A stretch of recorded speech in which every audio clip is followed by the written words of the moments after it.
Hello बच्चों, let's read this question. So the question here is a uniform wire of radius r and length l hanging vertically and fixed at its upper end is attached to a weight at its lower end. If Young's modulus for the material of the wire is y, then the extension is inversely proportional to y, inversely proportional to r square और इसी तरीके से आपका l और r से relation पूछे हुए हैं. ठीक है. सो देखो आपको क्वेश्चन में क्या सिचुएशन दी हुई है. ये आपकी कोई फिक्स सपोर्ट है, यहाँ से आपकी एक यूनिफॉर्म वायर ऐसे लटकी हुई है. ठीक है. और इस वायर, ये जो है एक यूनिफॉर्म वायर है. ठीक है, यानी इसका क्रॉस सेक्शनल एरिया इक्वल है. ये मेरे से थोड़ा ऐसे बन गया. ठीक है, लेकिन ये हर जगह पे इसका क्रॉस सेक्शनल एरिया ए जो है वो कांस्टेंट है. ठीक है. और इसकी जो लेंथ है वो आपको दी हुई है कितनी, एल. और आपने क्या किया है, इसके लोअर एंड पे यहाँ पे आपने एक ऐसे कोई वेट अटैच कर दिया है, जिससे क्या हो रहा है, इसके ऊपर कुछ ना कुछ ऐसी फोर्स पड़ रही है और इसके अंदर कुछ ना कुछ स्ट्रेसेस जनरेट हो रही होंगी. और इन स्ट्रेसेस की वजह से क्या हुआ है, इसमें कुछ ना कुछ डिफ्लेक्शन हुआ है.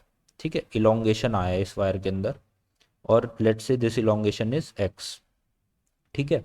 और इसका जो रेडियस है वायर की वो है आपकी आर. तो ये सब चीज़ें आपको दी हुई हैं और आपका पूछा हुआ है जो इलोंगेशन है इसका रिलेशनशिप आपसे पूछा हुआ है एल के रेस्पेक्ट में वाई से.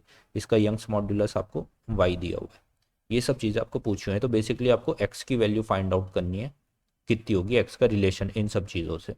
तो की कॉन्सेप्ट यहाँ पे क्या होता है, की कॉन्सेप्ट बेसिकली आपका यही है कि अगर आपका स्ट्रेन का जो आपका रिलेशन होता है यंग्स मॉड्यूलस और स्ट्रेस के साथ, वो आपको मालूम है, यानी आपका यंग्स मॉड्यूलस जो होता है वो होती है आपकी स्ट्रेस अपॉन स्ट्रेन. ये रिलेशनशिप अगर आपको मालूम है तो आप इजीली इस क्वेश्चन को सॉल्व कर सकते हो. ठीक है. अब यंग्स मॉड्यूलस आपका होता है स्ट्रेस अपॉन स्ट्रेन. यहीं से हम इस क्वेश्चन को सॉल्व करते हैं. आपकी स्ट्रेस कितनी होती है, स्ट्रेस आपकी होती है जो आपका फोर्स लग रहा है per unit cross sectional area, force divide by A. This is your stress, right. और आपकी स्ट्रेन क्या होती है, स्ट्रेन आपकी होती है जितना आपका इलोंगेशन हुआ है x divide by its original length L. So ये आपकी इन दोनों की वैल्यू होती है. तो यहाँ से यंग्स मॉड्यूलस की जो हमें वैल्यू मिलती है वो क्या मिलती है, फोर्स अपॉन एरिया. एरिया यहाँ पे नीचे चला जाएगा और डिवाइड बाई एक्स और एल आपका ऊपर आ जाएगा. सो ये रिलेशनशिप आपको मिल जाता है यहाँ से. अब क्योंकि इसकी रेडियस आर है तो आपका एरिया की वैल्यू यहाँ से क्या हो जाएगी, आप इसको रीअरेंज कर दो. एक्स के लिए हमें सॉल्व करना है तो एक्स इज इक्वल टू हो जाएगा आपका एफ एल अपॉन वाई और एरिया हो जाएगा पाई आर स्क्वायर, राइट. तो अब आप देख सकते हो एक्स का रिलेशनशिप इन सभी के साथ.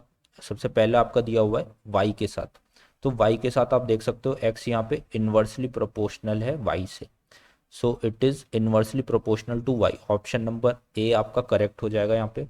इसके बाद आपका रिलेशनशिप दिया हुआ है आर स्क्वायर के साथ. तो आपको यहाँ पे क्लियरली दिख रहा है कि x is inversely proportional to r square. So ये रिलेशनशिप जो आपका ऑप्शन नंबर बी में है ये भी करेक्ट हो जाएगा. फिर इसके बाद आपका रिलेशनशिप एल के साथ दिया हुआ है. तो आप देखो यहाँ पे डायरेक्टली प्रोपोर्शनल है, x is directly proportional to l. So directly proportional to l, option number C भी आपका करेक्ट हो जाएगा. इसके बाद आपका ऑप्शन नंबर डी में इन्वर्सली प्रोपोर्शनल टू आर. देखो inversely proportional to r square है. ठीक है, इन्वर्सली प्रोपोर्शनल टू आर आपका कहना गलत हो जाएगा.